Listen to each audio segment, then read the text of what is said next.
So we all know the basic structure of the atom. It contains a nucleus, and nucleus has neutrons and protons. Of those, neutrons are neutral particles and protons have charge, and also electrons revolve or form a cloud around the nucleus, and the electrons have got negative charge. So here we go, protons have positive charge and the electrons have negative charge. Right now we will accept plus and minus charges as they are. To know about all this history we have so I will make one more video. It was Benjamin Franklin who named the charges plus and minus, and we have to live with it. However, so the electrons have a negative charge, so charge on one electron negative charge is minus 1.6 into 10 to the power minus 19 Coulomb, right? And charge on proton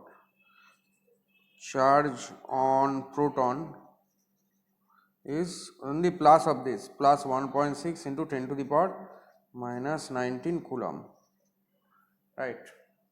Now this is the fundamental unit of charge. That means we call this the electronic charge or the charge on the proton. This is the fundamental unit of charge, that is E.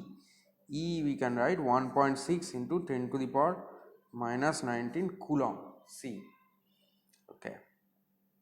Now, so any charged body,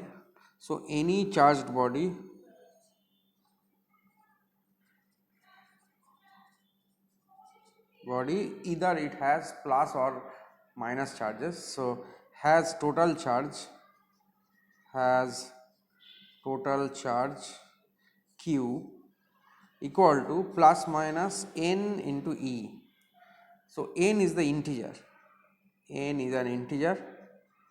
so the total charge on the body is an integral multiple of this fundamental unit of charge, that is the electronic charge or the charge on the proton.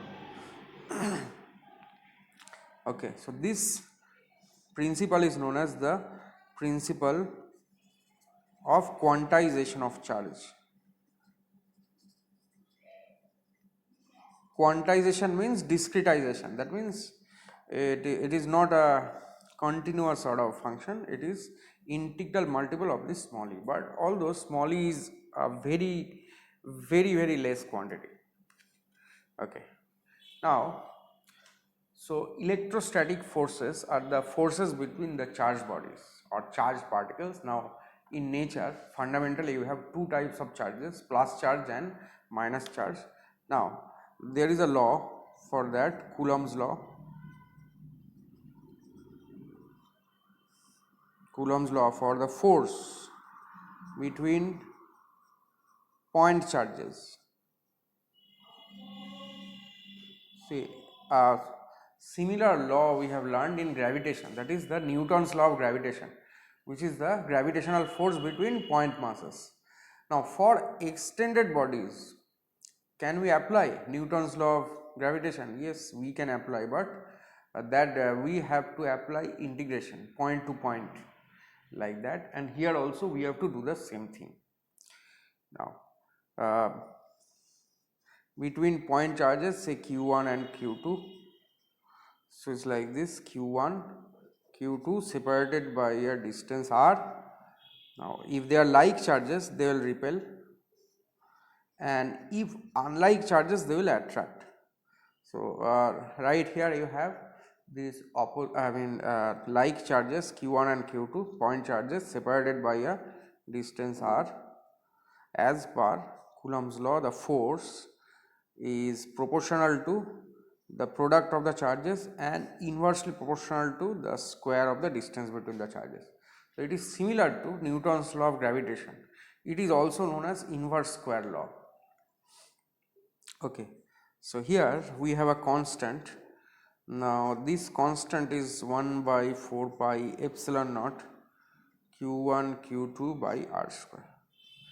Now why so many things this epsilon naught 1 by 4 pi again?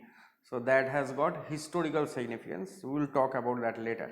Right now we will accept that this is the proportionality constant for Coulomb's law, and this epsilon naught is known as permittivity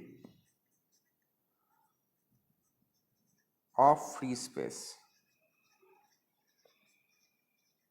Okay, now it has value this 8.85 into 10 to the power minus 12 all SI units, so that this has value, this 1 by 4 pi epsilon naught is equal to 9 times 10 to the power 9 all SI units, right. So this is also known as the Coulomb's constant. This whole thing is also known as Coulomb's constant. Now as you have this epsilon naught as the permittivity of free space. Now don't think that Coulomb's law is limited to free space only. It is a law which does not depend on medium. That means in whatever medium the charges are, the forces between point charges will obey this formula only. With medium, Coulomb's law will not change. Remember that. We will study all this in more details when we study dielectrics, but right now we will consider charged particles in vacuum or air. Okay, so this is the formula for force between point charges. Okay, now as we know the formula for force, we can also derive the electric field at a point. Electric field at a point. It is similar to gravitational field.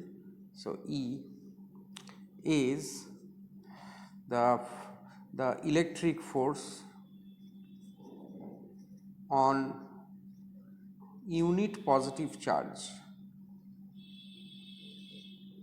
at that point. Now unit positive charge at that point, that means say if you have a point charge here, say at a distance r there is a point P. So to find field at P, I mean this E at the point P, right, that means you place a +1 charge. What is the force? That is the field, same. So E equal to how much? 1 by 4 pi epsilon naught q into 1 by r square. Now generally the definition is not given in this way. Why? Because you know 1 Coulomb charge is a huge charge. I mean it is so huge charge that in your entire life you will not come across 1 Coulomb charge. I mean if you add all the charges you encounter in your life, 1 Coulomb will still maybe more than that. Okay, so the proper way of defining it will be, so electric field at a point P, suppose, so from at a distance r, at this point P you place this small charge q, that is known as the test charge. Right, now this test charge tends to 0, it is very small charge, because what happens if you keep a huge charge, the forces, there will be distortion in the forces, and actually suppose you want to calculate the field at this point P, bring in 1 Coulomb charge, then this will escape.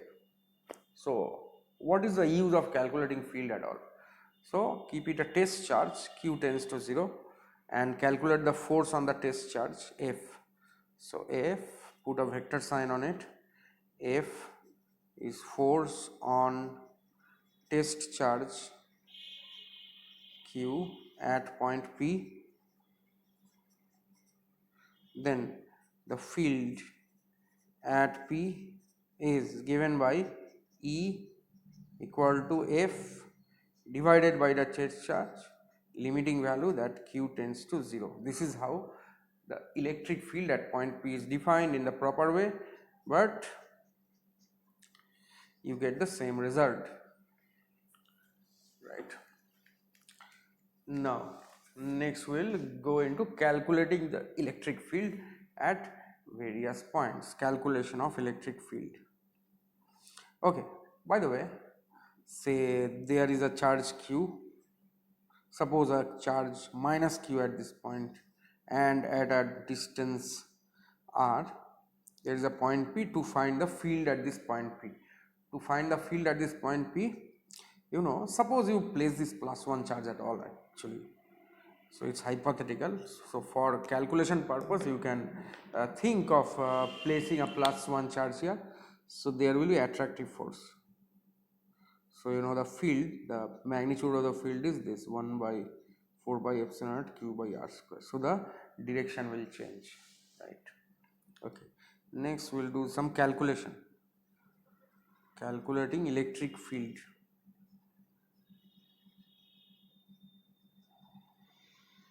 At a point,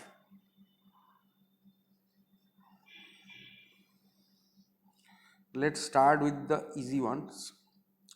Say this and this q and minus q placed at a distance 2r. Okay, we'll find field at various points. Suppose this is again a distance r. Suppose now this is the midpoint P1 and this is another point P2 here. So we have to find the field at points P1 and P2.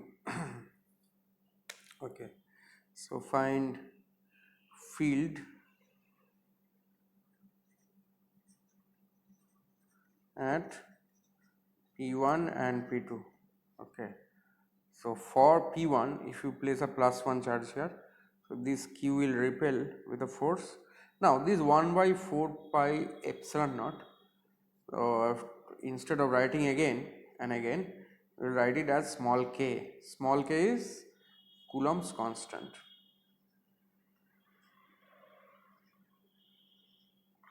Okay, so that is kq by r square. This is the midpoint, so r and r.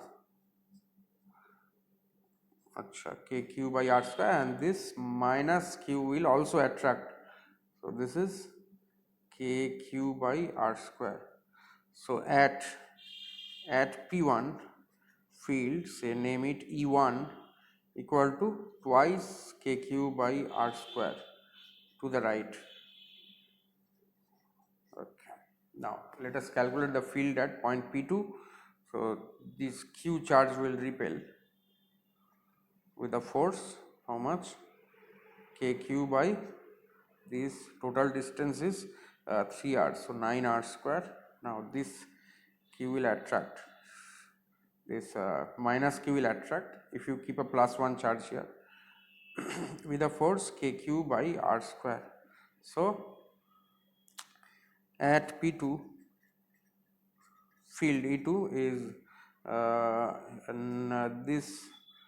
this minus this, right? So the net field is towards the left, so this minus this will give you 8 by 9 kq by r square to the left, right? So this is the way to calculate the field. This is plain superposition of the forces. Okay.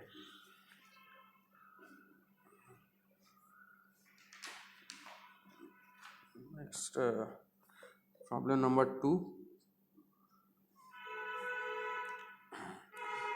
Say suppose this is the x-axis and this is the y-axis, and you have two charges q and q again. This is at a coordinate 0 comma a, and this is coordinate 0 comma minus a, and at this point p x comma 0 you have to find the field, the electric field.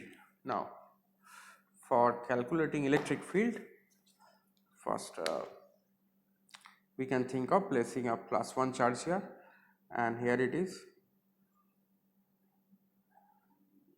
This force will be kq by how much it is. This is distance a, this distance is x, so kq by a square plus x square, and similar force will be there,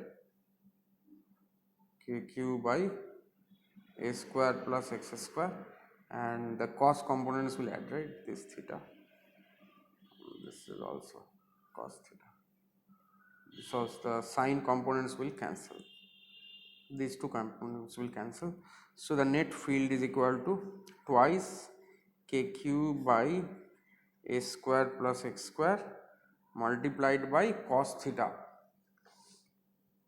From this diagram, cos theta is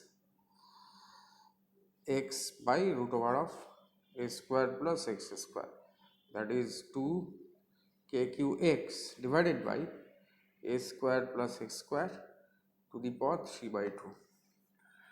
Now in the same problem, if it is asked that find a point where the field is maximum. Okay, let's draw the diagram again. So this was the problem. Why point charge here, 0 comma a, 0 comma minus a, and this point p x comma 0, and the field has come out to be this 2 kq x divided by a square plus x square to the power 3 by 2. Now at what coordinate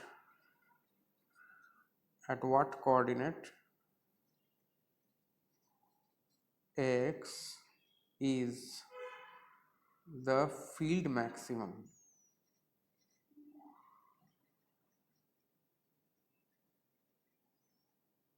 Okay, so for that what we will have to do, simply differentiate it, dE by dx equal to 0 implies here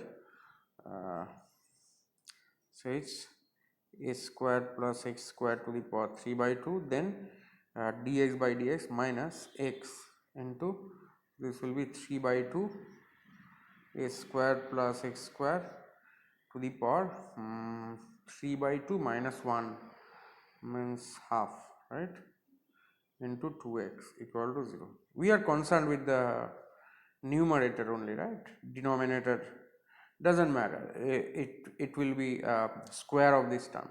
However, implies this to the power half means a square plus x square to the power 3 by 2, that means multiplied by a square to the power half minus 2 will cancel, 3x into a square plus x square to the power half is equal to 0. This term will cancel, this is one more x here, yes, 3x square. So a square plus x square minus 3x square equal to 0 implies x equal to a by root, I mean x equal to plus minus a by root. Okay. Now in the same problem, suppose say draw question number 2 only, right, draw E versus X curve. Now E is positive if along X and negative if along minus X. Okay, so how will be the curve? X, Q, Q. Now as per the formula, of the field, result was this 2kqx by a square plus x square to the power 3 by 2. Now as you see this thing, say at the center what is the field? Obviously at the center the field will be 0. Okay. Now you see gradually, see here obviously it is 0, right, because if you place a plus 1 charge, this will repel, vector sum will be 0, and if you go far away from the charges, then also the field will be 0. So there is, so it's a valley here and a valley here, surely there is a peak, I mean not a valley sorry, there is plain land here and plain land here, surely there is a peak or a valley, whatever. So you know that here the direction of the field is this way towards the right, and it has a maximum value at a by root 2. So from 0 it will attain a maximum value and gradually it will fade. And here, as you know, to the left side the field is in this way. So this is minus a by root 2. This will be the field and it will die out, right? So the curve will be like this, x, y field, there is a peak and there is a valley. Okay. Now in this question number 2 it was, no? Question number 2. Now just question number 3. If you had a charge q here and a charge minus q here, then what will be the field at P? This the coordinates are same. This is a distance a, this is also distance a, and this is a distance x. Now how to find out the field at the point P? Again simple thing, place a plus 1 charge.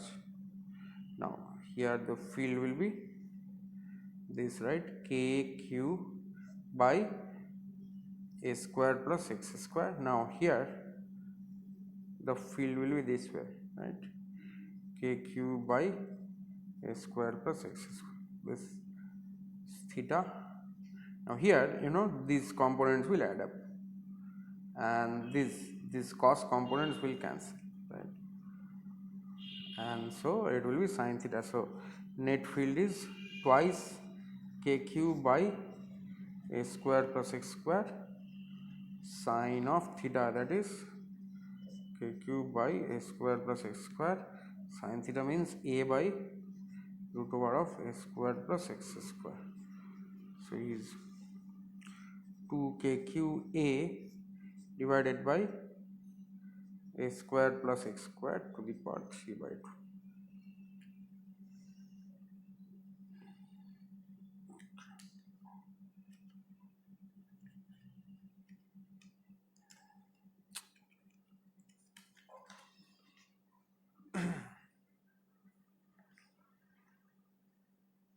Question number 4.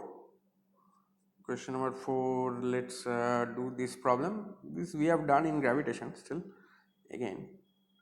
So this is a ring.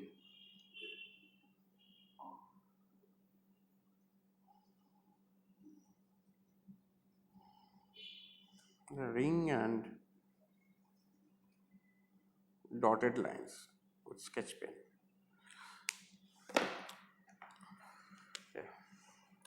Now this point P, which is again at a distance x from the center of the ring. Now this is the axis of the ring. This P is on axis of the ring. Is on axis of the ring. Now the ring has a radius r and a charge q, uniformly distributed charge.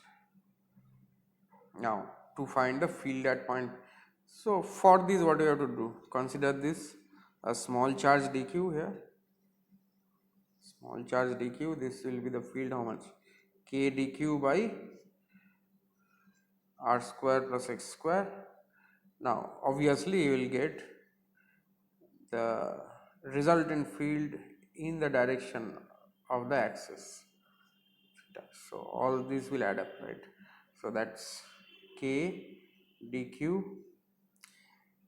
So this force multiplied by cos theta. Cos theta means this na x by root over of r square plus x square. So this will be x and this will be r square plus x square to the power 3 by 2. So the net field will be summation.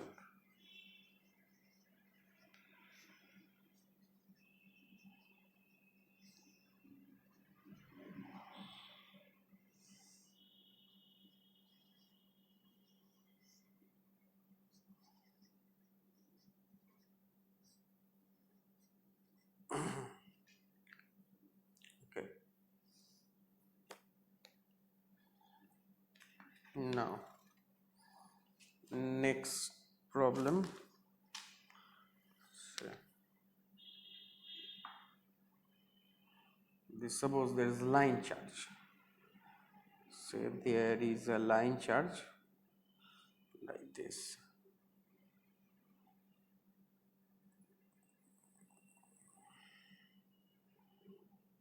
Okay. Now write on this. You have to find a field here. Here there is a point P. This is exactly 90 degree. Okay. So this is a line charge with lambda as charge per unit length.